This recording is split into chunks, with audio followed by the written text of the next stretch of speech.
1993, Lyudmila Korovina, who was a 41-year-old Russian hiking instructor, came under fairly intense criticism from her colleagues for being too survivalist with her students. They thought she was a little bit too aggressive with how she pushed her students, putting them in unnecessarily risky situations out in the wild where they weren't really ready for it, and at any point she might push them too far and wind up getting someone killed. Her students, however, absolutely adored her. They said on the mountains she was fearless and in tune with nature, and they felt very safe around her. And then at camp, she was very motherly and tender and always took the time to make sure all of her students were taken care of well before she was. Former students have said the mentorship they received from Lyudmila went well beyond just hiking instruction. They said she taught a mindset that they carried with them into adulthood, and they pointed to as one of the main reasons they were successful later in life. In the summer of 1993, Lyudmila was scheduled to lead an expedition up to the Hour of MrBallen Ridge, which is in eastern Siberia, and it's one of the oldest mountains on the planet. With her on this expedition would be 6 fairly experienced hiking students that ranged in ages from 15 to 24 years old. One of those 6 students was a 23-year-old young man named Sasha, who, although he was not Lyudmila's biological son, she called him her son because she had raised him ever since he was a young child, and he looked at Lyudmila as his mother. Sasha also happened to be the most physically fit and competent of all 6 hiking students, and he would function more like an assistant to Lyudmila on this particular hike rather than a pupil. The other 5 students were 24-year-old Tatiana, 19-year-old Denis, 16-year-old Victoria, 15-year-old Timur, and 17-year-old Valentina, who she is the only reason we know anything about the horrible things that happened to this group up on Hour of MrBallen Ridge. On August 1st, 1993, Lyudmila and her hiking group boarded a Trans-Siberian railway car in Kazakhstan, and later that day they arrived in a town called Marino, which is on the eastern side of Siberia on the southern end, and it butts up against the base of the Hour of MrBallen mountain range. The Hour of MrBallen mountain was not considered a very dangerous hike to make. It was relatively small. It was just under 2,400 meters in elevation, and in the summertime, you'd have scores of recreational hikers all over this mountain range. Plus, the weather forecast for Lyudmila and her group's multi-day hike in that mountain range was going to be incredibly favorable. It was going to be warm, clear, nice summer weather. Lyudmila had charted a course that began just outside of the town of Marino, which is the town they were staying in that first night. They were going to start next to Lake Baikal, which is the deepest lake in Russia. From the lake, they were going to move north and inland over this stretch that was totally barren. There was no trees, it was just rocks and grass, before ultimately reaching the Hour of MrBallen Ridge, which was their destination. And at that point, there would be shelter and firewood, and they could take a break before ultimately descending. And so in total, from the lake all the way to Hour of MrBallen Ridge was approximately 50 miles. Lyudmila's group would not be the only group making this particular movement towards Hour of MrBallen Ridge. They'd be taking their own path, but there'd be 2 other groups that were on similar courses, basically parallel to them, making their way up to the ridge. And one of those groups was actually led by Lyudmila's 16-year-old biological daughter, and they had actually made plans to meet up on one of the last days of this multi-day hike. As they were making their descent, there was a forest they were going to meet up in. So Lyudmila and her 6 students stayed the night in Marino, and the next morning they got up early and made their way over to Lake Baikal. The weather's beautiful, they're excited to start their journey, and they take off. And everything was going great until the late afternoon. It would turn out the weather forecasters were just completely wrong, and as soon as the group climbed above the tree line, the temperatures plummeted and it started raining and snowing on them. It was just absolutely miserable. This treacherous weather would persist over the next few days, and it really started to destroy the morale in the group. But Lyudmila, she was a pro, and she had hiked in far worse conditions than this, and so she made a point of telling the group that this stuff happens. Bad weather happens. We are prepared. We are trained. We're going to be fine. You need to have a positive attitude about this. We need to just keep pushing forward and not play a victim here. And that was enough to inspire the group to just keep on going. You know, they believed in Lyudmila, and she's telling them to keep going, so they kept going. By the evening of August 4th, so this is 3 full days of hiking later, they were only about 30 minutes away from the summit. They have now reached the point where they are in the open section of the mountain where there is no reprieve from the wind or the rain or the snow. There's no trees to block anything. And so it's just an absolute abomination trying to climb this last stretch. Every step is like an eternity as the wind just cuts through their clothes and they're soaking wet and miserable. Ludmila's students were not about to ask for a break. They knew how she operated. She was someone that really believed in pushing through your own pain and fatigue and misery, and she always led by example, and they saw her, right out in front leading the charge up towards the Hour of MrBallen ridge. And so they were very surprised when she stopped and she turned around and told them, we're taking a break. And in fact, we're actually going to camp out for the night right where we are right here. No one knows why Ludmila made this decision. On the one hand, it does make sense to take a break and say, you know what, we'll reach the summit tomorrow. We've had a really hard couple of days here with the bad weather. We'll make camp and we'll get some rest and we'll hit the summit tomorrow. That makes sense. But where she elected to make camp does not make sense. She had them stop right smack dab in the middle of this totally open section of the mountain where there are no trees, there's no objects to protect them from the horrible wind and snow and ice and rain that's just going to be pelting them all night. And so some people have speculated that when she looked at her crew of hikers, they were so badly beaten down and tired and miserable that she knew she could not ask them to go any further. And so that was why she said, let's just make camp here, we'll make do. Others have said her map may not have been very accurate. And so she didn't know how close she was to the summit, where at the summit, there was literally a shelter that had firewood and a place for you to rest. Maybe she didn't know she was so close. Perhaps she thought she was much farther away and this is the best we can do. But what the inaccurate map theory does not account for is Ludmila would have known there is a forest about 2.5 miles down the mountain, because the whole time they've been on this hike, they've tried to stay up above the tree line as they make this final approach up to the ridge. And so she would have known there's a forest right down there. And if I wanted to, I could go down there and seek shelter in the trees. And so for whatever reason, she decided that we can't go down to the forest, we got to stay here. And so perhaps that lends more credibility to the idea that the group was far more beaten down than maybe we even realize. And she thought they can't make the 2.5 mile journey. We're going to have to just make camp here and make do. But regardless of her reasoning, they did make camp right in the middle of this open section. They set up 2 wet, crappy tents, and they used their little kerosene stoves to make a tiny meal. And then they all crammed inside of these 2 tents and huddled as the wind howled outside. That night, the storm got much worse. The wind picked up, and again, they're totally exposed on this open section of the mountain. And so they're just getting destroyed by this wind. And at about 2 a.m., the wind actually broke the ropes that were holding the tents down, and they had to go outside and retie them, and they were able to do that. And then a couple hours later, at about 4 a.m., the wind actually lifted up the section of the tent that was facing where the wind was blowing, and it pulled the tent up in such a way that water rushed into the tent and soaked their sleeping bags. And they were able to go outside and they put the stakes back down in the ground, but they were sleeping in wet sleeping bags in the middle of this mountain in the middle of a storm. So this is getting quite dangerous at this point. But they were able to eventually fall asleep, and at about 10 a.m. the next morning, Ludmila gets up and looks outside, and she can see that everything is frozen, that it's snowed and the temperatures have dropped again, and everything is just snow and ice. And she knows that, we're actually reaching very dangerous hypothermia territory. And if we don't warm up soon, this could be life-threatening.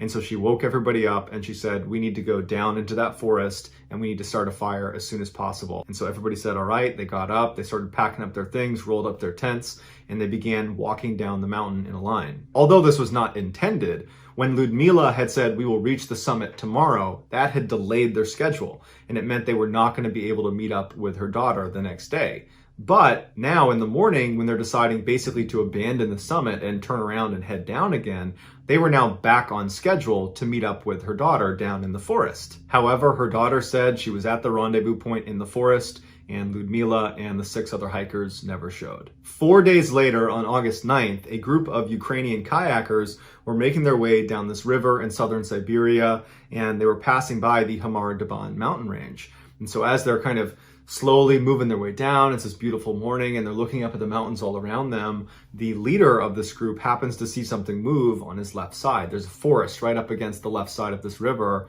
and he turns his head and he has to do a double take, because there is this girl who's standing there at the edge of the forest looking out at them totally expressionless, and she's covered in blood and she's not doing anything, she's just standing there.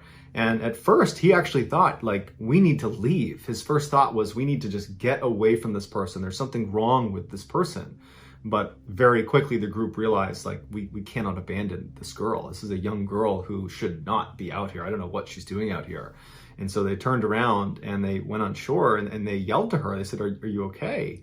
And she just stood there not reacting. And they tried a couple more times to say, hey, we're not going to hurt you. We just want to know what's going on. And she didn't say a word. She just stood there in shock. She looked very scared. They finally got up right next to her and they asked her, what are you so scared of? Where are you coming from?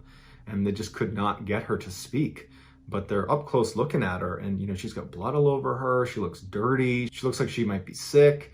And so they decide that, this girl needs help, and they had blankets. And so they threw blankets over her. They put her in one of the kayaks and they brought her back to town. Once in town, the Ukrainian kayakers went and got authorities and said, hey, we found this girl. She was covered in blood, walking out of the forest. We have no idea what's going on with her. And so authorities came over to speak to her. And although she barely spoke, she would finally say that she was 17 years old. Her name was Valentina Yutachenko, and that she had been a part of a 7-person hiking group up along the Hour of MrBallen ridge. And then she paused and they said, well, where's your hiking group? How did you get separated? This is what she told them. Back on the morning of August 5th, so this would have been the morning after that terrible night's sleep on the mountain where the tent ropes are breaking and their sleeping bags are getting soaking wet. Well, Valentina wakes up and she looks outside of the tent and she sees Ludmila, and she's standing there with her hands on her hips and she's looking around. She looks very concerned. Valentina goes out there and Ludmila turns to her and says, we need to leave. We need to go down to the forest and we need to make a fire. Can you help me wake everybody up and start having them pack up their stuff so we can get moving?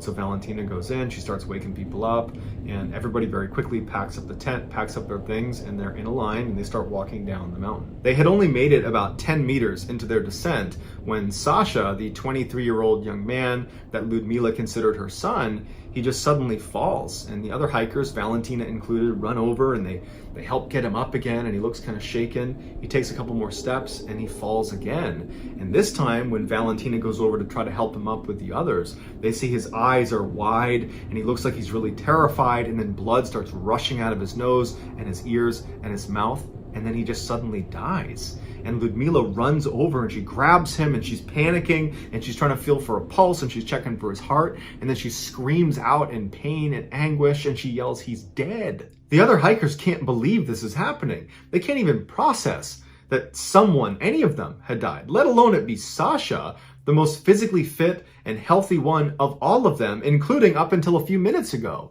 He wasn't showing any signs or symptoms that something was wrong. He was perfectly fine. What's going on? Ludmila was in shock. She's on the ground and she's holding on to Sasha, and she's telling the group that she's not going anywhere. She's staying with Sasha. And Valentina would say the group is just falling apart at this point. You have some of them that are crying, others who are just standing there looking around like, what's happening to us right now? And at some point, Ludmila collects herself and she says to the group, go down to the forest. Go down to the forest and start a fire. And Valentina said they didn't want to leave her and they were pleading with her to let them stay. And she said, no, go down to the forest and start a fire.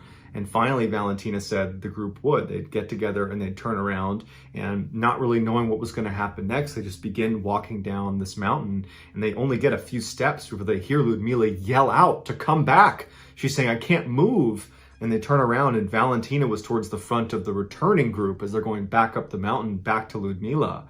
And she's now bleeding out of her nose and her ears and her mouth. And she's heaving like something's going on inside of her. And then all of a sudden she keels over on top of Sasha and she dies right in front of them. And now the group is in hysterics, and Valentina's in the front and she can't see anybody else. And then she turns around and she can't believe what she's seeing to her side.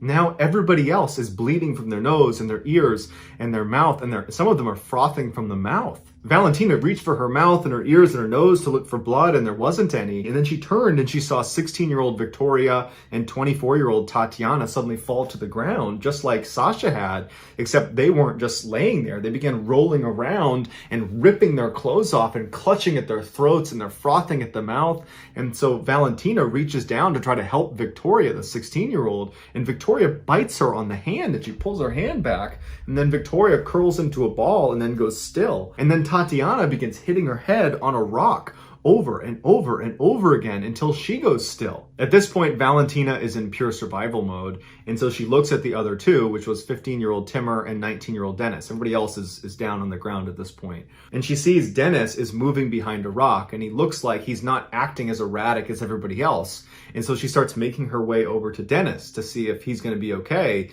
And on the way, she sees 15-year-old Timur fall to the ground, and he's suddenly lying there still. And so she believes he's dead too. She gets over to Dennis, and he's bleeding profusely from all of his orifices in his head, but he's talking to her. And he's saying, okay, you need to go back to your bag, get out whatever you can that is essential, ditch the rest, and run down to the forest, and I'll meet you down there. And so Valentina says, okay. She makes her way up to her bag. She gets her sleeping bag and a couple other small items. And when she turns around to go back to Dennis, she sees that he's now slouched over his backpack, and now the blood is just pouring out of his head, and she can tell that almost certainly he's dead as well. And so not only is she all alone, she's now totally traumatized and believes whatever has happened to them is going to happen to her. And so she runs down the mountain, and she goes into the forest, and she gets underneath this rock overhang. She puts her sleeping bag down, she crawls inside, and she drifts in and out of consciousness for the rest of the day. And then that night, she's still laying there, and the storm picked up dramatically, and she could hear all night these huge trees all over the mountain falling and slamming all around her. And so she's thinking, if I don't die from whatever killed my friends, I'm gonna get hit by one of these trees. But she manages to get through the night. The next morning, the storm had cleared, and so Valentina gets up, and she's thinking to herself, maybe by some miracle, one of them is still alive. And so she climbs back up the mountain to where they were, and she finds all of them still laying exactly where they were when she left them, all motionless, all deceased. And so she decides to go one by one and close each of their eyelids. And then she says her goodbye, and then she turns and kind of wanders back into the forest, where she would stay for the next 4 days, desperately walking around, hoping to be rescued at some point, the whole time just expecting to die, either from exposure, from an animal attack, from whatever killed my friends. Eventually she does hear voices, and she starts making her way towards where they're coming from, and that's when she gets to the river and she sees the Ukrainian kayakers, who ultimately pick her up and bring her back to town. After authorities heard Valentina's story and realized there were other hikers out there, they launched a search party, and it would take them a month to locate them. Their bodies were contorted, and their faces were locked in these grimaces that looked like they were in absolute terror and agony right as they died. In addition to missing most of their clothing and their shoes, they were also all missing their eyeballs. The autopsies were only able to conclude that hypothermia contributed to their death, although it wasn't the only factor, as well as a protein deficiency, despite the fact that they had all eaten well over the course of their trip, and that all of their lungs were very bruised, but they didn't know what that was from. But nothing the autopsy concluded could reconcile what Valentina said she saw happen, which was a sudden, violent death of 6 healthy people with no signs and symptoms leading up. Suddenly, they are bleeding out of every orifice, and they're falling to the ground, tearing their clothes off, grabbing at their throats, frothing at the mouth, and then dying. And whatever happened to them, why didn't it happen to Valentina? To this day, we don't really have a good answer why that happened, and the case is closed. It was ruled they mostly died of hypothermia, and it was an accident, and that's that. But this isn't the first time something like this has happened in Russia. In 1959, 9 very experienced Russian hikers set off on a 16-day expedition into the Ural Mountains in the Soviet Union, and about 10 days into their hike, they reached a part where they needed to crest over this mountain before some bad weather rolled in. And they started moving up this mountain, which would be renamed the Dyatlov Pass after the leader of this group. His name is Dyatlov. They started making their way up the Dyatlov Pass, and they were going too slowly, and the weather was coming in too quickly. And so they had to make a critical decision: stay put, but be in this totally exposed, open mountain face, much like the Hamar Daban situation where they were up on that open mountain face. Either hunker down there and get ruined by weather, and the weather was a lot worse for the Dyatlov Pass group. It was, sub-zero temperatures and just snowing ruthlessly. Or they could go down and give up ground and go down to the forest at the base of this mountain, where you'd be sheltered from the storm with some trees. And so these hikers, who might be a little bit overconfident in their ability, decide to stick it out right on this mountain face. And over the course of that night, at some point, they cut open their tent with a knife from the inside. and ran out into sub-zero temperatures, most of them not wearing shoes, not wearing jackets, not wearing pants. They're basically in underwear. And they calmly walked down the mountain all the way down to the forest. And once they got down there, two of them tried to desperately climb this big tree where there wasn't any low-hanging branches, and so they couldn't climb up it. We don't know what they were trying to climb up it for, but they ended up building this little tiny fire that could not have provided very much warmth at all, and they were found deceased lying around this fire. The 7 other hikers were found in 2 different areas. One that appeared to go down to that tree where those 2 were, but then doubled back and tried to get up to the campsite, but didn't make it and fell to the ground and died there. The other group was not found for a couple of weeks later. They were found at the mouth of this river. They were inside of this den, and they were wearing the clothes of the other hikers that were deceased. And the clothes they had on had traces of radiation on them. And the ones that were in the den had these devastating chest and skull injuries, and one of them was missing their eyeballs. And the official statement by the Soviet Union was they died from an unknown compelling force, which is a really mysterious way to describe how someone might die. This case was actually reinvestigated in 2020, and the new cause of death is death by avalanche. Except loads of people disagree with that. In fact, experts have gone out to where this happened, and they say not only was there no avalanche, there's never been an avalanche in this area. There's literally never been one.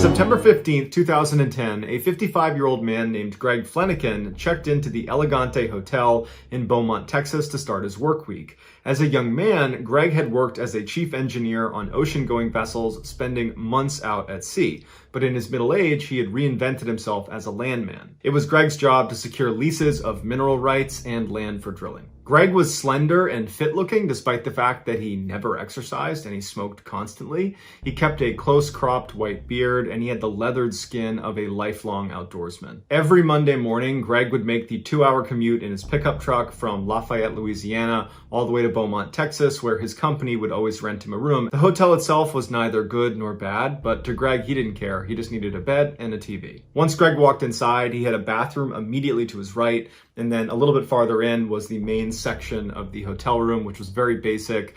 Straight ahead, there was a window that looked down onto a small pool that was lined with potted plants. And then in the main space was a queen-size bed tucked up against the right wall, and then on the left wall was a TV. Greg wheeled his one suitcase into the hotel room and he put it at the foot of the bed and he opened it up. He pulled out the shirts that he wanted to keep wrinkle-free for the week and he hung them in his closet. Then he pulled out his toiletries that were kept in a cloth bag with a hook and he hooked those onto a towel rack. Then he took off his very worn brown boots and his faded blue jeans and he slipped on some pajama pants. Anytime Greg stayed at the Elegante, he rarely left his room. There was a bar downstairs, but he wasn't a big drinker or socializer. He preferred to just have quiet nights alone in his room watching TV. So that night, Greg cranked the air conditioning to make sure it was as cold as it could get. He liked to sleep in a very cold room. And then he hopped on his bed and he put 2 big pillows behind his head and he rested up against the headboard. And then he took a towel and he laid it out next to him. And on the towel was his ashtray, his cigarettes, his lighter, his phone, the TV remote, and a candy bar. Then he picked up the TV remote, turned it on, flicked through the channels until he landed on one that was playing Iron Man 2, and he thought, good enough. Put the remote down, picked up his candy bar, opened it up, he ate a piece of his candy, and then he grabbed a cigarette, lit up a cigarette, and he began smoking. The following morning, Susie, Greg's wife, did not get a call from her husband, and he always called her every morning that he was gone. That was their routine, and this was a big break from their routine. And so she tried calling him, and his phone rang and rang and rang, and he never picked up. And so then she called his Beaumont office, and he didn't pick up. But after the second or third time she called, his coworkers picked up the phone, and they said, hey, Greg's not here. He hasn't come into work yet. And Susie felt concerned. She felt like something was wrong. And she said, do you guys mind just going to his hotel room and knocking on his door and making sure he's okay? And they said, sure, we'll go over there. So the 2 coworkers head over to the hotel. They knock on Greg's door. He doesn't answer. And so they go down and get the manager, who comes up and opens Greg's door, and right away they find Greg lying dead in the middle of his hotel room. The way Greg was positioned when they found him, it looked like he had fallen to his knees and then fallen again onto his face, and his left arm got kind of tucked underneath his body, and still in his two left fingers was a cigarette that had not fallen from his hand that had burned down to the wick. The room was exceptionally warm, and Greg's skin was grayish blue. Immediately after seeing Greg, the two co-workers called 911. Shortly after the ambulance arrived at the hotel, Detective Scott Apple arrived in his cruiser. Apple was a short guy, very, very fit. He had silver hair that he spiked up. He looked 100% cop, and he worked basically 24/7. When he got up to room 348, there was no sign of a break-in, nothing had been disturbed inside of the room, and there was no blood or obvious wound on Greg, with the exception of a slight abrasion on his cheek when he came down and hit his face on the rug. He looked around the room and he found Greg's wallet that was sitting in the back pocket of his jeans, and there was hundreds of dollars in his wallet that had not been taken, so he ruled out robbery. He went out into the hall and he began interviewing the other occupants of the surrounding rooms, and no one had heard anything and no one had seen anything. He went back into the hotel room and he began looking around for drugs of any kind or any substance that Greg might have taken that could have contributed to his death, and there was nothing. No prescription pills, no alcohol, nothing. Later that day, after the family had been notified of Greg's passing, his grief-stricken wife, Susie, called Detective Apple, and she said, my husband did not take good care of himself. He had a terrible diet. He's been smoking like a chimney since he was a young teenager, and he never saw a doctor. And I always told him that if he wasn't careful, something like this was going to happen. I always worried that he might have a heart attack or something. So at this point, not only does Greg's family think he died of natural causes, Detective Apple also thinks the same thing. He's thinking about what he saw in the hotel room, and there's no sign of any foul play. It just looks like a guy whose lifestyle caught up to him. Greg's body was sent to Dr. Tommy Brown, who in Beaumont, Texas, he was like the medical examiner. He'd been doing this for years and years. Dr. Brown had read ahead that they believed Greg had died of a heart attack or something like that. And when his body was wheeled in front of him, there was nothing he saw right away that contradicted that theory. The only two marks that the doctor noted on the outside of Greg's body was the small abrasion on his face from where he landed on the rug, and then he also had another small abrasion on his crotch. But beyond that, the rest of his body was completely unblemished. When he looked inside of his body, it looked like someone had literally just crushed his insides. His torso was full of blood. Food from his intestines had been ripped outside. He had ribs broken, internal organs were lacerated, and there was a hole in his heart. Dr. Brown was really confused at what he was looking at, because the severity of Greg's internal injuries were more consistent with someone who had been in a severe car crash or who had had a really heavy object land on them. But Greg didn't have any significant external injuries that would support either of those two things happening to him. And he was found in the middle of a hotel room where there was nothing disturbed and no one had apparently seen or heard anything. And so Dr. Brown says, look, I don't have all the answers here, but this was not natural. This is a homicide. And my best guess is he was beaten to death. I know it doesn't really make sense because there's not any external injuries, but he suffered some significant trauma from somebody else, and that's what killed him. When Detective Apple got this report from the medical examiner, he was just as confused as Dr. Brown was, but his attention turned to, okay, well, if he's been murdered, who would want to murder him? And he began digging into Greg's background, and he found that he was universally liked. He was known for being incredibly courteous and polite. He kept to himself. He was in love with his wife, and his wife loved him back. There was no evidence of some scandal in the background. He was just this really nice, normal guy, and it didn't make any sense why anybody would want to kill him. After a few months of getting nowhere, and in reality, he hadn't really even gotten started because there wasn't any good starting point. The only thing he could find that was odd about the crime scene was that the room was particularly warm when they walked inside, which was not in keeping with how Greg would have kept the room. But that doesn't explain why his insides were crushed. And so he's gotten nowhere, and then he makes a discovery. He found in the hotel's maintenance logs on the night Greg died, he had been making popcorn in his microwave and managed to blow a fuse. And it wasn't just his power. Maybe Greg didn't know this, but he cut the power to both the room next to him on his right and on his left and below him. And so he calls down to the front desk, and a maintenance guy came up and he reset the breaker. This opened the door to two theories. The first theory is the maintenance guy, who did have a criminal record, when he came up to fix the breaker, he attacked Greg. But that was wildly speculative, and there was no evidence to suggest that the maintenance guy would do that, and so that was quickly ruled out. The other theory was Greg's neighbors in room 349 were these two electricians who were big partiers and drinkers, and so Detective Apple suggested that maybe when Greg accidentally cut the power to their room, they were really annoyed and they went outside in the hall and they saw Greg and they somehow realized he was to blame for this, and in a drunken rage, they attacked him and killed him, and that's what killed Greg. And even though it was a stretch, it was the closest thing to a motive Detective Apple had found in anyone. And so Detective Apple put on a hidden camera and he went and interviewed these two electricians that were still staying in room 349. And he said when he spoke to them, they were very forthcoming. They seemed very honest. They were appropriately curious about what happened to Greg.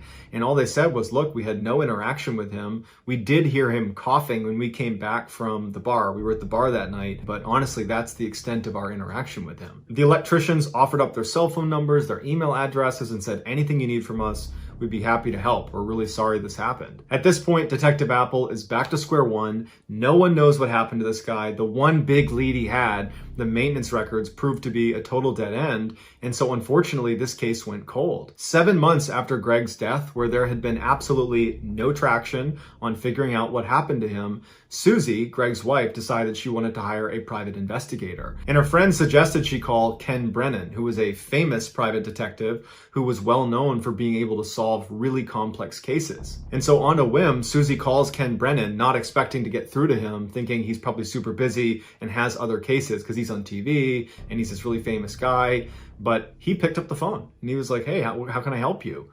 And Susie couldn't believe it. She had a chance to tell him about what happened to her husband, and Ken said he was really interested and that he would take on the case. Ken was a former Long Island cop, and he was a DEA special agent. He spoke with a really thick New York City accent, and he wore t-shirts that were a little bit too small to show off his muscles, and he usually had a big, gaudy gold chain on. Once Ken agreed to take on this case, he flew right to Lafayette, Louisiana, where Susie lived, and he sat down and he asked her a lot of really difficult questions about their marriage, about whether she thought he might be cheating on her, if he had like a secret life she didn't know about. And after feeling satisfied that all those avenues have been explored and were not going to lead to the answer, he said, okay, well, can you tell me anything about the crime scene that stood out to you? Is there anything about it that seems off? And Susie said, yeah, Greg always kept the air conditioning on very cold at night. He never slept in a room that wasn't freezing cold. And so I thought it was really odd when his coworkers discovered him that the air conditioning was off and it was really hot inside of the room.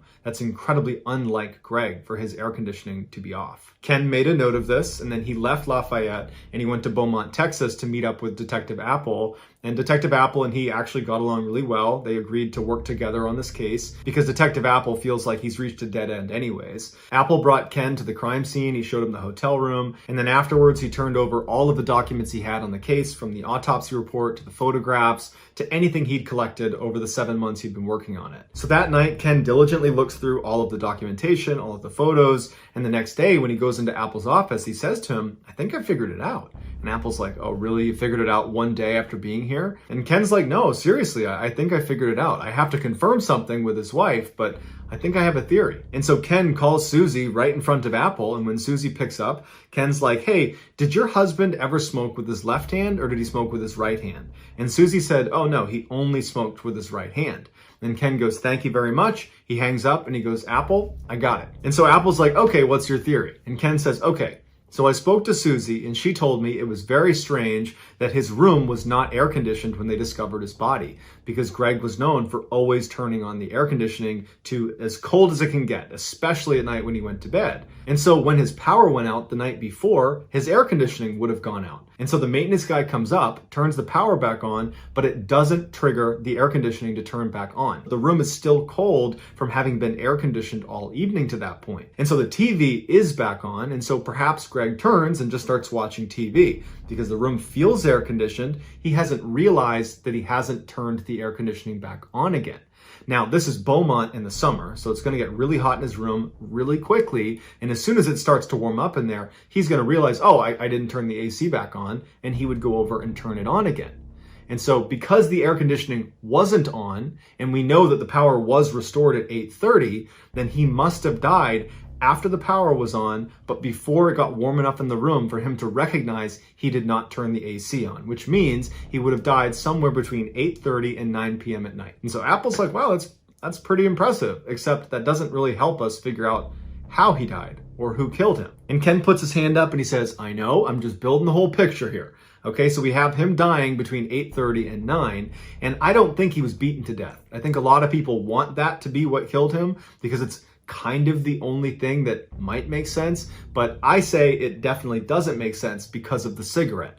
Now, we found that cigarette in his left hand, and I talked to his wife, and she said he only smokes in his right hand. And so what I think happened is the power came back on at about 8:30, which is what the report says. The TV turns back on. Greg doesn't turn the air conditioning back on. He sits on his bed. He's watching TV. He lights up a cigarette, and he's smoking with his right hand. And then something happens to him, which I'll get into my theories on that, and he jumps off the bed, and he starts making his way to the door to get help.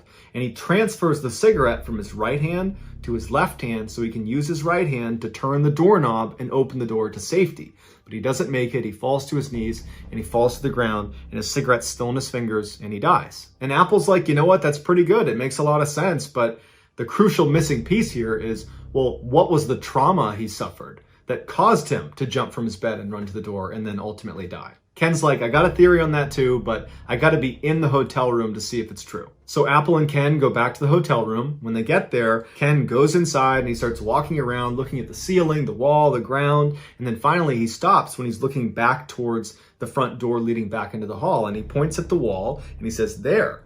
And Apple looks at what he's pointing at, and it looks like there had been some patchwork on the wall in the same spot where the doorknob, when it swings open, would hit the wall.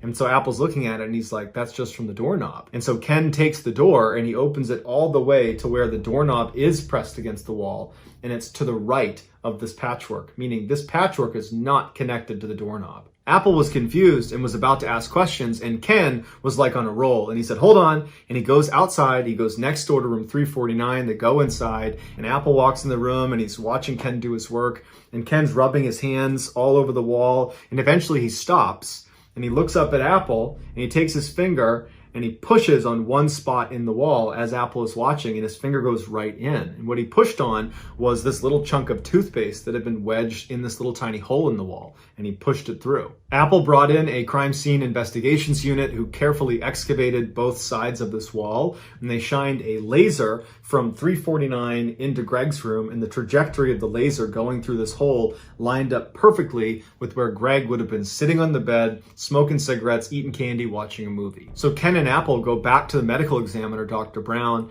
and they say, look, you missed something because Greg got shot. And unfortunately, Greg's body had already been cremated, but they did have the pictures to look at from the autopsy. And sure enough, they find that little tiny laceration in his crotch was actually an entrance wound. And then when Dr. Brown pointed out there was a hole in the heart, and it kind of lined up with the trajectory that bullet would have been traveling through his body, Dr. Brown realized he had made a mistake, and he changed the autopsy report to reflect a gunshot wound. Ken and Detective Apple re-interviewed one of the electricians that had been in room 349 that was in the room where the gunshot had originated from. His name was Lance. And when they brought him in, they said, this is totally routine. You know, it's been 7+ months since Greg's death. And what we're doing is any of our witnesses, we want them to sign a statement, basically attesting that this is what I saw or didn't see. And so they had prepared a statement that basically lined up with the first thing he had told police, which was, I didn't hear anything, I didn't see anything. And they said, is there anything you want to change about your story? Or is this exactly what you saw and heard?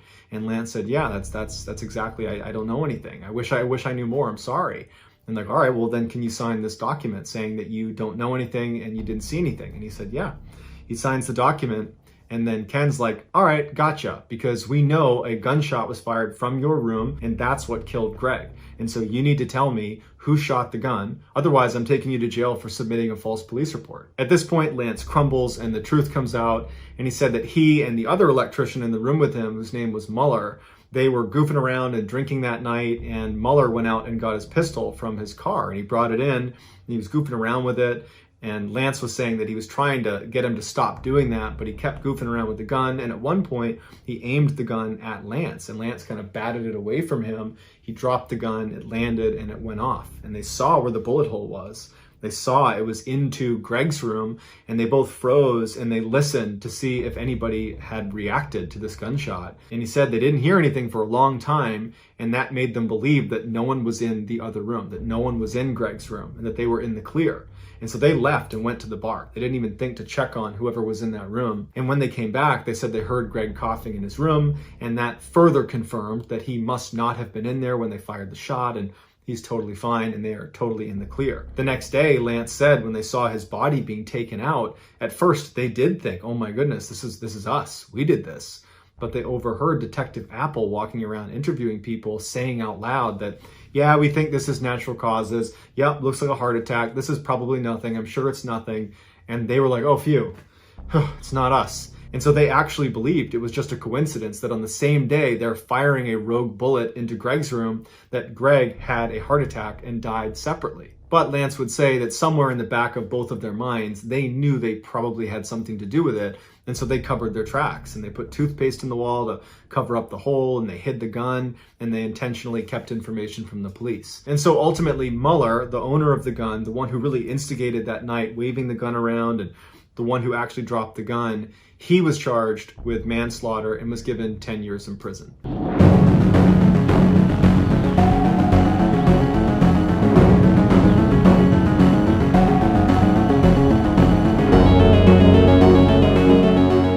Off the coast of mainland Southeast Asia in the Indian and Pacific Oceans lies Indonesia, which is the world's largest archipelago. It's made up of 17,508 individual islands that, if you were measuring from the westernmost point on the westernmost island to the easternmost point on the easternmost island, it would be 5,000 kilometers right across the equator. So it spans 1/8 of the world's circumference. Many of these islands are tiny, uninhabited, and unremarkable. At first glance, you might think that about one particular island that's located 2,500 kilometers north of Australia.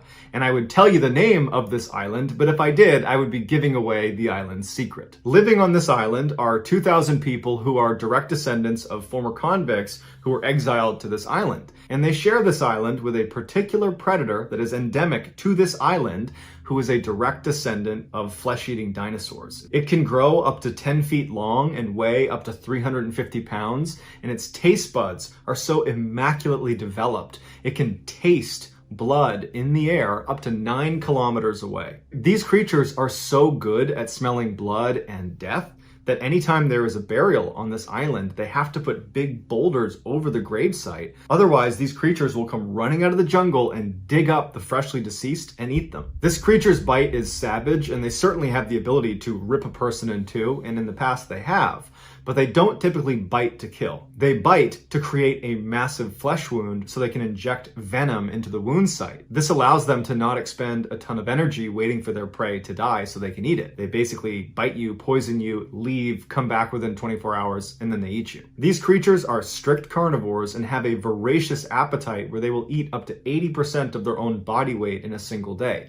They've been known to bite goats and eat them whole by opening up their mouth and ramming the body of the goat into a tree to force it down their throats. But when goats and sheep and buffalo are not enough to feed their appetite, they start eating each other. In fact, cannibalism is so common that their young will hide in the trees for the first 4 years of their life, hiding from their own parents, because if they're spotted by an adult, they'll be eaten. On top of all this, they can climb, run, and swim faster than a human can. These apex predators are called Komodo dragons, and they live on this one island in Indonesia called Komodo Island. In 2009, a 31-year-old fisherman named Mohammed Anwar, who had grown up on Komodo Island and was living there at the time, decided he wanted some fruit. He normally would just eat the apples that were right outside of his house, but he had always been tantalized by the sugar apple trees that were inside of the fenced-off section of Komodo Island, the so-called forbidden section. This section was, of course, teeming with Komodo dragons,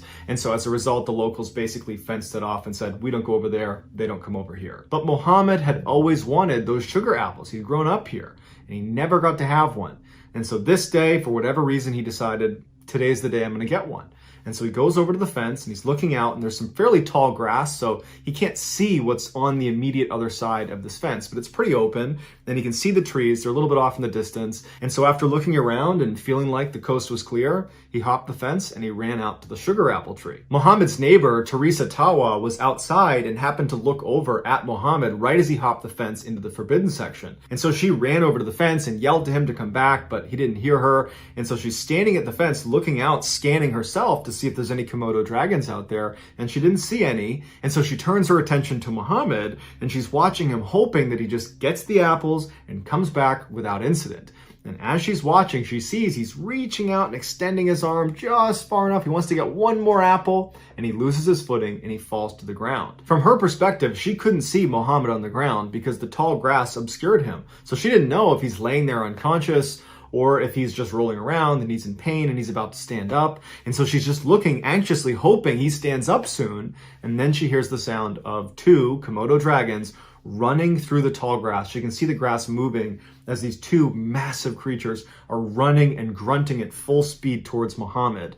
Muhammad, when he fell, he had cut himself, and they smelled his blood and they charged over, and Teresa could only scream and yell for help as these two Komodo dragons ate Muhammad. The authorities were able to get out there pretty quickly, and they were able to get the Komodo dragons off before they actually consumed him, but he was already dead. Today, you can actually go to Komodo Island as a tourist, but it costs you $1,000 to get a membership fee, and then once you get there, you're only allowed to be in a couple different sections that are totally regulated, and you're really not anywhere near the Komodo dragons because it really is extremely dangerous.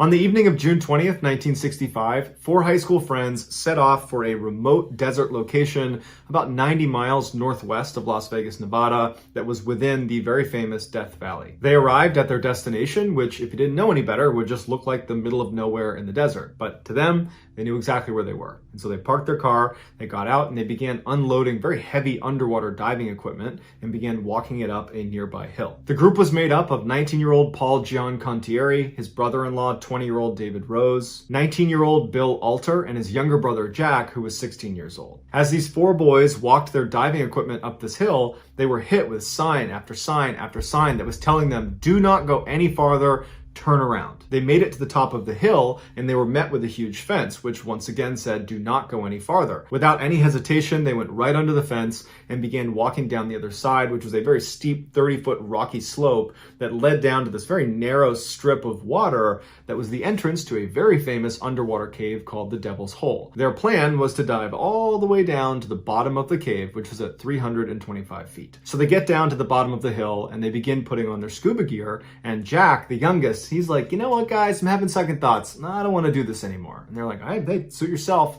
And so Jack volunteers himself to sit on the outside and be their lookout. The other three, Paul, David, and Bill, they're totally still doing this dive. And so they put on the rest of their equipment, they hop in the very warm water. It stays at about 92 degrees Fahrenheit year-round inside of Devil's Hole. They check their flashlights a couple of times, and when they're ready, they signal to each other and they begin their descent down into the dark abyss that is the Devil's Hole. So for the next couple of hours, Jack just sat on the surface waiting for his brother and his two friends to return. And just after midnight, David and Bill did return, but Paul didn't. And so when David and Bill got to the surface, they asked Jack, hey, have you seen Paul? Because we got separated on the way up and we figured he was already up here. And Jack said, no, it's just you two. I haven't seen Paul. And so David and Bill look at each other and they know they have a problem. And they're like, we got to go back down. And so they put the regulators back in and they turn and start swimming down. Bill would say when they went back down to look for Paul, Dave was leading and Dave was going really fast to the point where Bill couldn't keep up with him. And you got to remember, it's pitch black down there and Bill's got his flashlight. That's the only way he can see Dave. And Dave was creating separation and getting farther and farther away. Bill had no way to stop him. And at some point he lost him. Dave was just gone.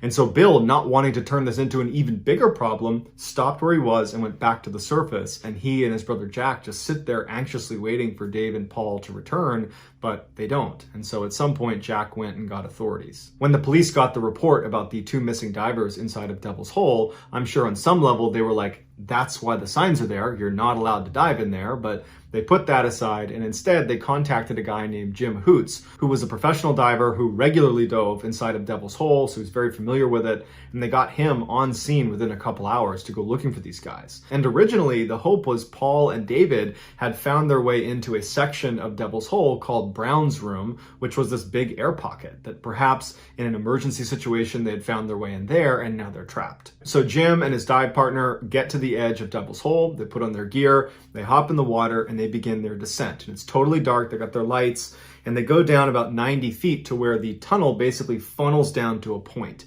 And through this point, you have to wriggle through and push through. Once you get through that, you enter into this massive chasm that if you shine your light in any direction, the walls are so far away that initially it looks like you're shining a light into infinity. It's this massive, massive space. But for them to get to Brown's room, the first place they're going to look for these guys, they needed to push through that little funnel and then immediately turn left and track the ceiling until they find a tunnel that goes back up again. And that is the tunnel that's very claustrophobia inducing. It's very tight.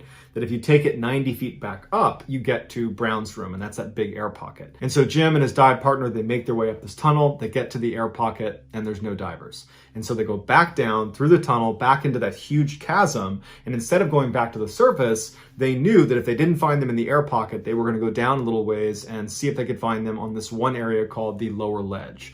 And so the lower ledge was just a rocky outcropping that was about halfway down to the bottom of the cave. It was a natural break point before you went to the bottom. And so as they're descending in this infinity chasm, Jim is shining his flashlight in every direction looking for signs of these guys.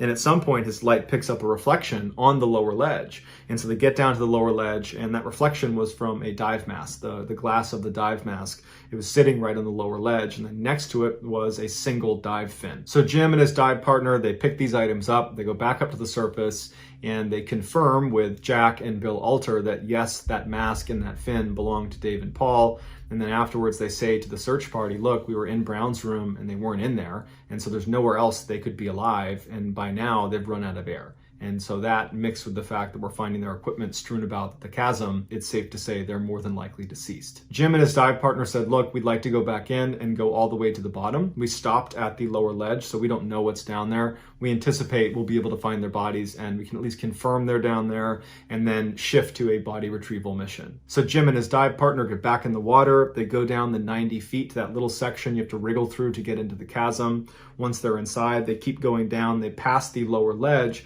and they go all the way down to 325 feet. Now this cave is huge and the floor bottom is huge, but it's not so huge that you wouldn't be able to spot two bodies that have just recently landed down here. And so Jim and his partner are scanning their light across the bottom, which is relatively flat. You can see pretty far because of how clear the water is, and they're not seeing anything on the bottom. They're looking all over the place and there's no bodies, there's no equipment, there's nothing. And they're thinking, how are we missing this? How are we not able to see this? And it was at this point that Jim noticed a little hole in the bottom of the cave floor, barely big enough for a full-size person with tanks to fit through, that he hadn't seen before. And so they make their way over to it, and Jim says right when he was on the edge, he felt a fairly strong current being pulled past his legs down into this hole. It was almost like this was a drain on a bathtub and someone had pulled the plug and now all the water is draining into this little hole. And so Jim and his dive buddy kind of push themselves back to make sure they don't get sucked in.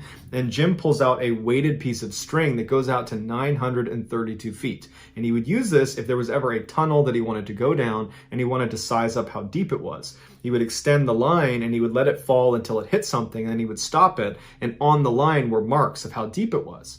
And so he let this line go inside of this hole, and it went all the way down to 932 feet without touching any surface, meaning it's at least 932 feet deep from that point down. So Jim just pulls his line back up and he looks at his dive partner and he's like, yeah, no, we're not going down there. Not only were they not equipped to go that deep, they also both knew if we go in this hole, there's a good chance we won't be able to get back out again because the current is so strong. So Jim and his dive partner go back to the surface and they say, look, we couldn't find their bodies. But what we think happened is they developed nitrogen narcosis, where you're in this sort of drunken state, you don't really know what's going on around you, And that suction slowly pulled them into this hole, and they weren't really aware of their surroundings, and they didn't stop themselves before they got pulled in, and then it was too late, and they were pulled down into oblivion. To this day, they've never found their bodies, and scientists still don't know how deep that hole is. But in 2012, there was an earthquake in Mexico, so 2,000 miles away from Devil's Hole, that caused a tsunami to come through Devil's Hole. I don't know how that actually works, but the scientists say that's what happened. And so scientists believe that hole leads to an underground ocean that connects to other parts of the world as far away as 2,000 miles. Today, diving is still strictly forbidden inside of Devil's Hole unless you're a scientist, and they stay far away from that hole at the bottom. Pearly Beach is this beautiful little beach town in South Africa that's very popular amongst tourists. There's lots of snorkeling and whale watching and horseback riding on the beach. But behind this beautiful vacation town, down this bumpy access road going inland, you come to this unmarked settlement called Uluxulwane that is like the opposite of a vacation. Basically, everyone there is completely impoverished. Beyond some seasonal cleaning jobs and the occasional gardening job, there's virtually no work in that area. As a result of this crushing poverty, the men in this town have had to take on one of the most dangerous jobs in the world. It's called abalone poaching. Abalone are a very rare type of shellfish that are illegal to be captured and sold, but there's this booming illicit market for them, their primary customer being the Chinese, who view eating abalone as a status food. Abalone can only be harvested by hand, and one of the very few places you can find them is on Dyer Island, which is 3 kilometers off the coast of Pearly Beach. And so the men of Uluxulwane have become the primary labor force to go collect these shellfish for this illegal trade. On a really good night, these Uluxulwane poachers will come back and make the equivalent of a couple $100 US. And they'll use that money to support their entire family. Mom, dad, grandparents, kids, nieces, nephews, everybody, because nobody else can work. This is like the one thing that generates money. So you're probably wondering, what makes this particular job one of the most dangerous in the world? Well, I can tell you it has nothing to do with the actual act of removing abalones. That's pretty straightforward. It's the creature that lurks below you the whole time you're in the water pulling abalones off the reef that at any moment might come up and strike. In the early morning hours of September 3rd, 2017, a group of Uluxulwane poachers met on Pearly Beach to make their way out to Dyer Island. Now, because they are so poor, they do not have the money to afford renting a boat to take them out to Dyer Island, and so they swim out to Dyer Island. It takes them about 3 hours to swim out there, and then they stay there for 3 hours, going down on a breath hold over and over again, pulling abalones off the reef, and then they swim 3 hours back. And so this particular day, the poachers are pulling up their wetsuits, getting ready for this swim, and they're chatting nervously with each other, doing their best not to talk about the one thing they were all terrified of, which is what's swimming out in that water. One of the men on the beach was a 34-year-old named Zalela, who had taken a break from abalone poaching because of how dangerous it was, but he had just found out his wife was pregnant, and so he needed the extra cash, so he was going with them. South Africa is home to the largest population of great white sharks in the world. Specifically, there is a stretch of water between Dyer Island and the shores of Pearly Beach called Shark Alley that is the highest concentration of great white sharks in the world. So every time the Uluxulwane poachers swam out to Dyer Island, they had to swim over Shark Alley, and then once at the reef, removing the abalones, that's where all the sharks would hang out because they would eat the seals that were in the area. So there's sharks all around them there, and then they would swim back over Shark Alley. So all in, they would be spending 9 hours around some of the most ferocious apex predators in the world. So that morning, Zalela and the other poachers make it out past the breakers, and they head out to this stretch of kelp that covered the first third of their trip. Basically, they would stay in this big kelp field because they said the sharks didn't like to come in the kelp. But at some point, they reached the end of the last bit of kelp. And what was next was this open water swim up to Dyer Island. This would be the most dangerous part. And Zalela was the first person that was going to be entering the open water. And the way they did it is in the open water, they would intentionally space themselves out by a couple of meters in case one of them got attacked. The others would have a chance to swim away and avoid being caught up in the feeding frenzy. So Zalela leaves the kelp field and begins swimming across the open water. And then after a little bit, the next poacher, he begins swimming, and they had this practice where they would constantly be looking around and counting all the people they were with. Because these shark attacks, when they happened, a lot of times they would get pulled under the water and you wouldn't hear it at first. And if there was a head missing, you stopped everybody else and you made sure no one was being attacked by a shark. And so as this second swimmer is swimming along, he's counting and he's got a full head count. And then he looks and Zalela's missing. And he yells for the others to stop. And as they're kind of poking their heads up to see what's going on, Zalela reemerges in the mouth of a great white shark that is violently shaking him side to side. And Zalela's screaming out, and the other poachers know they can't do anything to help him. And so they turn and they swim as fast as they can. And all they hear behind them is the sudden scream as his face would come out of the water and then go back down again, and the violent thrashing of fins as a feeding frenzy began. And so the others make it back to the kelp field, and one of them had a cell phone wrapped in rubber, and so he pulls that out and he calls one of the poacher boats, because even in an emergency, they don't call the police because they can't jeopardize their livelihood. And so they call a poacher boat that comes over, scoops them up out of the water, and then the remains of Zalela that came to the surface, they were able to pull those into the boat and bring them back for a funeral. According to police reports, in the last 2 decades, 5 Alluxilwainee poachers have been killed by sharks. But to the Alluxilwainee locals, they say that count is not even close to accurate, because a lot of times when people do get attacked and killed by sharks, they don't report it to the police because they don't talk to the police. And so they think it's probably closer to 2 or 3 dozen people that have been killed by sharks. When interviewed, an Alluxilwainee poacher has said anytime there's a shark attack, whether it's fatal or not, they usually just take a week or 2 off and then go right back in the water. Poverty has given them no other choice.